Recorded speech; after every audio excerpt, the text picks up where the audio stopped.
रहमानिर्रहीम अल्हम्दुलिल्लाहि रब्बिल आलमीन वस्सल्लल्लाहु अला मुहम्मदिन व आलिहि अजमाइन वल्लअनतु दाइमतु अला अदाइ मुहम्मदिन व आलि मुहम्मद अम्मा बाद वफ़क़नल्लाहु व इय्याकुम लिल इल्मि वल अमल सालिहीन इंशाअल्लाह ताला। मसला नंबर है 1542 1542। इज़ा तरद्ददल मौक़ूफ़ु अलैहि बैन उन्वानैन औ शख़्सैन फ़इन तसादक़ल उन्वानान फ़ी मौरिदिन औ अमकन तसालुक़ बैन शख़्सैन अला शैइन फ़हुवा व इल्ला उक़रिअ बैनहुमा। इज़ा तरद्ददा, जब मुतरद्दिद हो जाए यानी निज़ा हो जाए, इख्तलाफ हो जाए और शक पड़ जाए कि मौक़ूफ़ अलैहि क्या है। मौक़ूफ़ अलैहि यानी जिसके लिए वक्फ़ किया गया है, आया वो मौक़ूफ़ अलैहि ये वाला उन्वान है या दूसरा उन्वान है। ये कब है कि जब वक्फ़ किसके ऊपर हो, उन्वान के ऊपर हो। यानी एक उन्वान क्या था, आलिम का था, और एक उन्वान क्या था, फ़कीर का था। तो अब नहीं पता चल रहा कि आया ये उलमा के लिए वक्फ़ हुआ है या फ़ुक़रा के लिए क्या है, वक्फ़ हुआ है। या दो शख़्सैन के दरमियान मुतरद्दिद हो जाए कि क्या ये ज़ैद के लिए वक्फ़ है या बकर के लिए वक्फ़ है। फ़इन तसादक़ल उन्वानान फ़ी मौरिदिन, अगर तो सूरत हाल ये हो कि एक ऐसा मौरिद आप ढूँढें कि जिसके ऊपर दोनों उन्वान के हैं एक ही टाइम पे सिद्ध करें, ठीक है। फ़हुवा यानी फिर इसका नतीजा क्या निकलेगा कि फिर इसी मौरिद पे वक्फ़ वाली चीज़ को ख़र्च करना क्या है, ज़रूरी होगा, जो भी उसकी आमदन वगैरह होगी। जो हमने मिसाल ज़िक्र की कि एक उन्वान फ़ुक़रा का था तो एक उन्वान उलमा का था, तो आप ऐसे बंदे ढूंढें कि जो उलमा भी हों और उसी टाइम पे क्या हों, फ़ुक़रा भी हों। तो एक की यानी बंदा हो, एक की शख्स हो, उसके अंदर दोनों उन्वान क्या आ जाएँ, फ़िट बैठ जाएँ। तो इस सूरत में अगर ऐसे बंदे मिल रहे हैं कि जिसके ऊपर दोनों उन्वान सिद्ध कर रहे हैं, फिर तो फ़ा हुआ यानी उसी उन्वान के ऊपर ख़र्च करना और उसी के लिए इसको लगाना क्या है, वाजिब हो जाएगा। नहीं, दो उन्वान हैं, दो उन्वान बैन उन्वान है। तरद्दुद किस में है, बैन उन्वान है कि या ये वाला उन्वान है या वो वाला उन्वान है कि या उस नहीं खुद मौक़ूफ़ अलैहि क्या था, मौक़ूफ़ अलैहि आया फ़ुक़रा था या मौक़ूफ़ अलैहि उलमा था, नहीं पता चला। वो कहते हैं मैं वक्फ करता हूँ फ़ुक़रा और उलमा के लिए। अब खारिज में हमें एक बंदा ऐसा मिला जिसमें शक है कि यार इसमें नहीं इस तरह नहीं है, खुद मौक़ूफ़ अलैहि में शक है। यानी उसने वक्फ कैसे किया है, उसकी इबारत क्या थी, उसका इरादा क्या था, इसमें शक है। और ये इस वजह शक पड़ा क्योंकि वाकिफ़ ख़ुद मौजूद नहीं है। अगर वाकिफ़ ख़ुद हो तो फिर तो वाज़ेह है कि वो बता देगा कि मैंने किसके लिए क्या वक्फ किया था। तो उसकी कोई इबारत ऐसी मौजूद है, कोई जुमला ऐसा मौजूद है, तो वो दो जुमले क्या हैं। एक कुछ गवाह ये नकल कर रहे हैं कि उसने कहा था कि ये बाग़ फ़ुक़रा के लिए वक्फ़ है, कुछ गवाह ये कह रहे हैं कि जी उसने कहा था कि ये उलमा के लिए वक्फ़ है। तो अब दो उन्वान आ गए आपके लिए मौक़ूफ़ अलैहि, दोनों क्या हो गए, मुतरद्दिद हो गए। मुतरद्दिद क्या हो गया, उसमें इख्तलाफ हो गया। तो अब यहाँ पे अगर आपको एक ऐसे अफराद मिलते हैं कि जिसके ऊपर दोनों उन्वान फ़िट बैठते हैं, ठीक है, कि कुछ अफराद ऐसे मिले कि जो उलमा भी हैं और फ़ुक़रा भी हैं, फिर तो उन्हीं के ऊपर क्या करेंगे, ख़र्च करेंगे। तो ये बहस क्या हो जाएगी, ख़त्म हो जाएगी। अच्छा, जब दो शख्स होंगे तो वहाँ पे क्या करेंगे। ज़ैद कह रहा है कि मेरे लिए वक्फ़ हुआ है, अमर कह रहा है या बकर कह रहा है कि मेरे लिए वक्फ़ हुआ है। अब वक्फ़ तो एक ही बंदे के लिए चीज़ हुई है, ठीक है। एक गाड़ी है और गाड़ी एक ही के लिए वक्फ़ हुई है, या एक घर है एक के लिए वक्फ़ हुआ है। तो अब ये दो बंदे क्या है, आपस में इख्तलाफ कर रहे हैं। तो यहाँ पे कहते हैं कि वह अमकन तसालु बैन शख़्सैन, अगर दो शख्सों का मसला है तो उनके दरमियान अगर तसालु अलैकुम सलाम रहमतुल्लाह सुलह करवाना मुमकिन हो, अला शैइन किसी भी चीज़ के ऊपर, ठीक है, किसी भी चीज़ के ऊपर सुलह कर ले कि वो एक के ठीक है ये आप चीज़ ले लो, दूसरे के कि हम दोनों टाइम पे इस्तेमाल करेंगे मिलजुल के। अगर इस तरीके से किसी बात के ऊपर उनकी सुलह हो जाती है तो फ़ा हुआ, फिर तो क्या है, मुश्किल हल है और उसी सुलह के मुताबिक आप चलेंगे। कोई भी चीज़ ले देकर भी सुलह कर सकते हैं, कुछ भी कर सकते हैं, ठीक है। व इल्ला उक़रिअ बैनहुमा, व इल्ला क्या मतलब, यानी अगर उन दो उन्वानों का मसला है तो कोई ऐसा नहीं मिल रहा कि जिसके ऊपर दोनों उन्वान एक ही टाइम पे सिद्ध करें। दो शख्सों का मसला है तो वो किसी बात पे सुलह भी नहीं कर रहे, फिर आप क्या डालेंगे, दो उन्वान हैं तो उनके दरमियान कुरा डालेंगे, दो बंदे हैं उनके दरमियान क्या कुरा डालेंगे, जिसके नाम पे कुरा निकलेगा उसी के लिए क्या है वो चीज़ वक्फ़ वाली हो जाएगी। वइज़ा शक्का फ़िल वक़्फ़ अन्नहु तरतीबियुन औ तशरीकियुन, अगर ये तो पता है कि वक्फ़ दोनों के लिए हुआ है, लेकिन वो जो दोनों के लिए वक्फ़ हुआ है क्या वो तरतीबी है या तशरीकी है। ठीक है, तरतीबी में क्या होता है कि ये पहले इस्तेमाल करेगा, ठीक है, जब ये बंदा ख़त्म हो जाएगा, गुज़र जाएगा, तो फिर ये किसके लिए हो जाएगा, दूसरे के लिए हो जाएगा। तशरीकी क्या है कि नहीं, एक ही टाइम पे दोनों क्या करेंगे, दोनों शरीक होंगे उसमें। तो यहाँ पे आप क्या करेंगे, तो अगर वो दोनों शरीक हों तो फिर तो क्या है जनाब अली, दोनों को आधा आधा मिलेगा। और अगर तरतीब हो तो फिर दूसरे को कब मिलेगा, जब पहले की बारी क्या है, ख़त्म होगी। फ़इन कान हुनाका इतलाक़ुन फ़ी इबारत वाक़िफ़, तो अगर कोई वाक़िफ़ की ऐसी इबारत मौजूद है जो बयान की जा रही है, लिखी हुई है, तो उसके अंदर हम देखेंगे कि अगर उसके अंदर कोई इतलाक़, कोई ऐसा इस्तेमाल मौजूद है कि कान मुक़्तज़ा हुआ तशरीक, कि जिससे ये लगता है कि उसकी मुराद क्या थी, तशरीक थी। यानी उसने फ़र्ज़ करें लफ्ज़ और लिखा हुआ है, लफ्ज़ वाव लिखा हुआ है कि हाज़ा वक़्फ़ुन लिज़ैदिन व अमरिन। ठीक है, तो ज़ैद और अमर के जो पीछे हमने बातें बताई हैं, तो उससे क्या समझी जाती थी, तशरीक समझी जाती थी।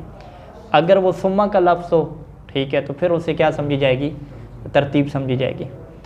तो अगर तो कहते हैं वाक़िफ़ की कोई इबारत मौजूद है और उसका जो इस्तेमाल और इतलाक़ आप देखें तो उससे आपको तशरीक समझ आ रही है, फिर तो उन दोनों चीज़ों को क्या है, आधा आधा तकसीम कर लेंगे, यानी दोनों मिल के क्या उसको इस्तेमाल करेंगे। व लम यकुन फ़ीहा इतलाक़ुन, और अगर जो वाक़िफ़ है उसकी इबारत में कोई इतलाक़ ऐसा मौजूद ना हो, कोई ऐसा इस्तेमाल मौजूद ना हो, इतलाक़ यहाँ इस्तेमाल के माने में, कोई ऐसा इस्तेमाल मौजूद ना हो कि जिससे आपको तशरीक क्या है समझ आए, तो फिर क्या करेंगे, उतिया अहलुल मर्तबत अल मुहतमिलत तक़द्दुम हिस्सतुहुम, तो फिर सबसे पहले आप ये करेंगे कि भाई बकर का ये मसला है कि ये मेरे लिए है, ये मेरे लिए नहीं है। तो अगर तशरीक साबित होती है तो बकर को मिलना था ना, तो हम ये कहते हैं कि चलें सबसे पहले तो ये करें कि ये जो ज़ैद साहब हैं इनको तो आप दे देना, क्योंकि तशरीक साबित होगी तो फिर भी तो इसको आधा हिस्सा तो मिल नहीं है हर सूरत में। ठीक है, तो वो जो मर्तबा है अल मुहतमिलत तक़द्दुम के, जिसके बारे में एहतमाल है कि ये क्या है, मुतक़द्दिम है, उसको तो क्या है आप हिस्सा दे देंगे। ठीक है, अहलुल मर्तबत अल मुहतमिलत तक़द्दुम हिस्सतुहुम, उतिया अहलुल मर्तबत अल मुहतमिलत तक़द्दुम हिस्सतुहुम, तो आप क्या उसको क्या दे देंगे, उसका हिस्सा दे देंगे। उसकी वजह क्या है, क्यों उसको हिस्सा दे रहे हैं, क्योंकि दोनों तकदीरों की बुनियाद पे, चाहे तरतीब साबित हो या तशरीक साबित हो, दोनों की बुनियाद पे उसको ये जो आधा हिस्सा है ये तो हर सूरत में क्या मिलनी है। ठीक है, वह अम्मल हिस्सतुल मुरद्ददा, बाकी जो दूसरा हिस्सा रह गया जिसके बारे में इख्तलाफ हो गया वो मुरद्दद है। यानी फ़र्ज़ करें कि अगर एक मकान जो है वो बाग जो है वो 20 कनाल का है, तो 10 कनाल का इसको दे दिया, ठीक है, बाकी 10 कनाल क्या हो गए, मुतरद्दिद हो गए। अब वो मुतरद्दिद क्यों हुए, आप कहते हैं कि अगर तरतीब साबित होती है फिर तो 10 कनाल इसी को मिलेंगे, ये जब तक फौत नहीं होता दूसरे की बारी नहीं आएगी। ठीक है, और अगर तशरीक साबित होती है तो फिर ये 10 कनाल इसको नहीं मिलेंगे बल्कि दूसरे बंदे को क्या मिलेंगे। ठीक है, तो अब ये क्या है, हिस्सा मुरद्दद हो गया। अब इस 10 कनाल में क्या करें, दोनों का क्या उसके ऊपर इख्तलाफ है, लड़ाई है।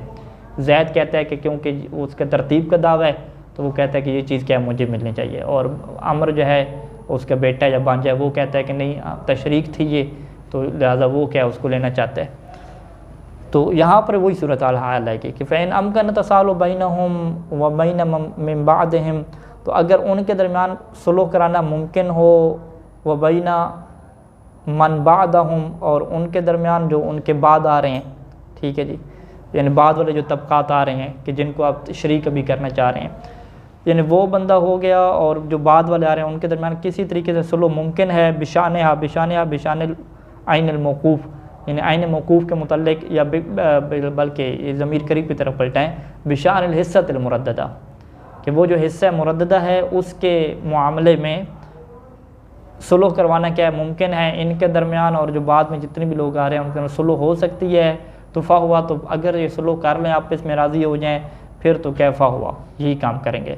वइल्ला उक़रा बैनहुमा, वगरना इस हिस्से मुरद्ददा के बारे में दोनों के दरमियान क्या करेंगे, क़ुरा डालेंगे। फ़तुअता मन ख़रजतिल क़ुरअतु बिस्मिही, तो फिर ये हिस्सा मुरद्ददा उसको दे देंगे कि जिसके नाम पे क्या निकलेगा, क़ुरा निकलेगा।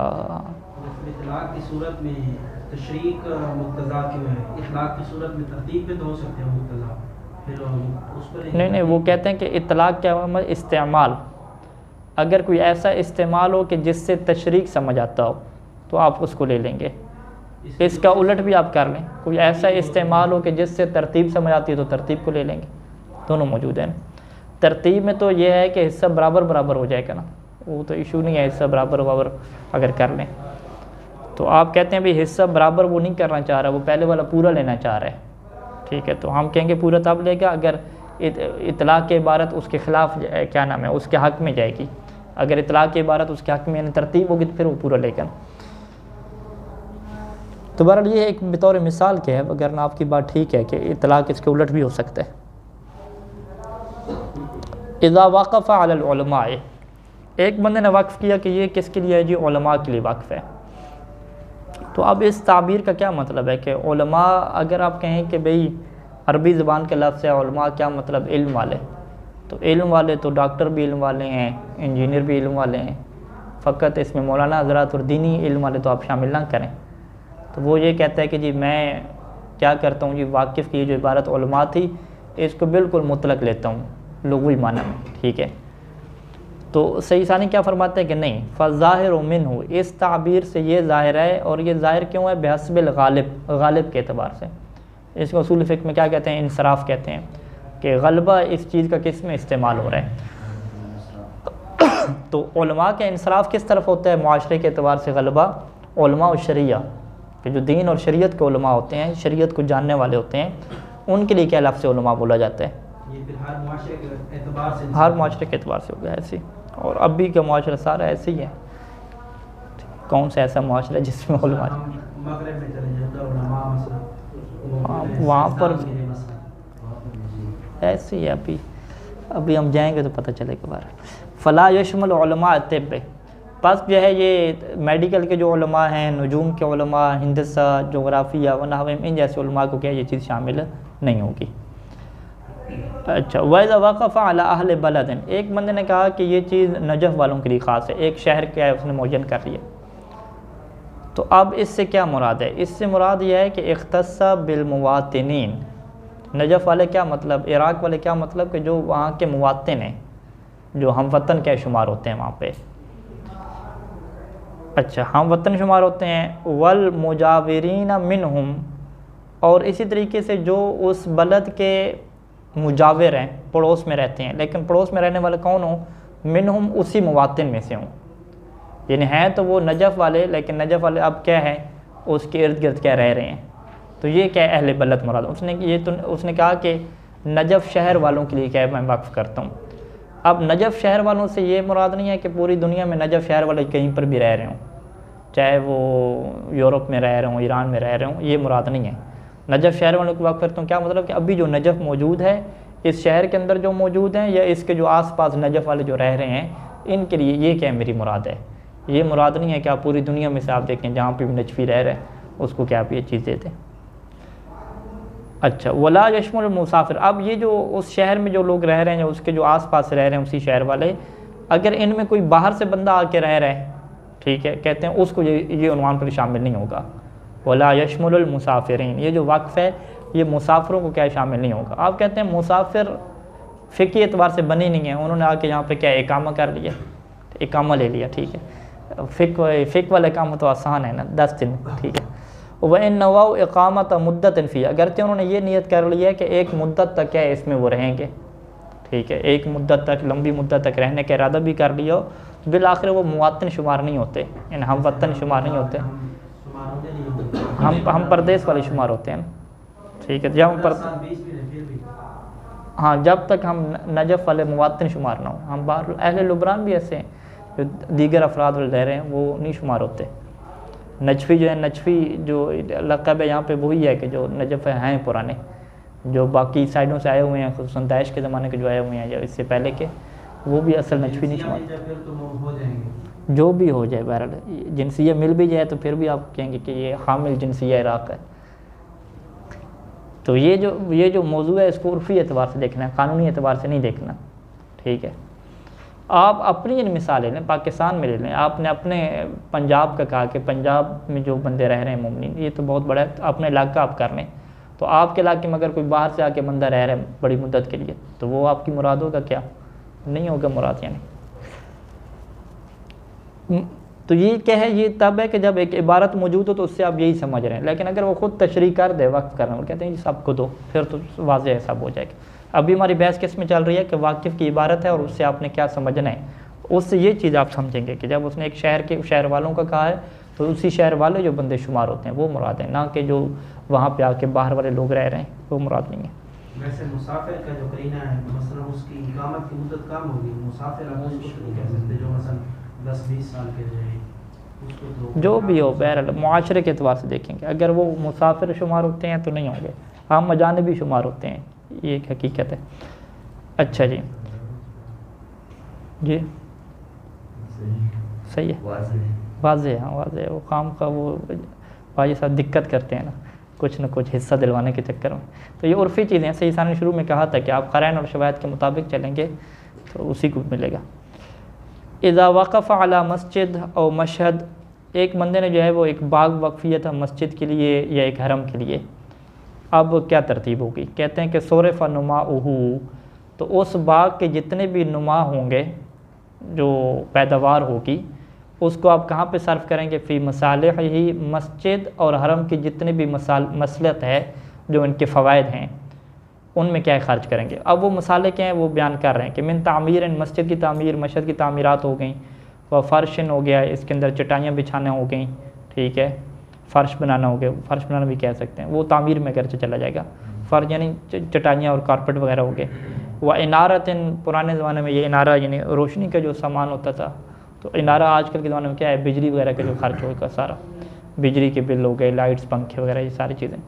वह कंसन, उसके अंदर जो सफाई और कंस झाड़ू देने का जो सिस्टम है, वह नाहवुदाले के इस तरह के और जो भी काम हैं कि जो उसी बिल्डिंग के साथ क्या है ख़ास हैं। में मसाले यानी जो उस खुद मस्जिद और मस्जिद की क्या बनते हैं, मसाले और फ़वाइद बनते हैं, उसके फ़ायदे के लिए चीज़ें होती हैं, उसमें क्या है इसको खर्च करेंगे।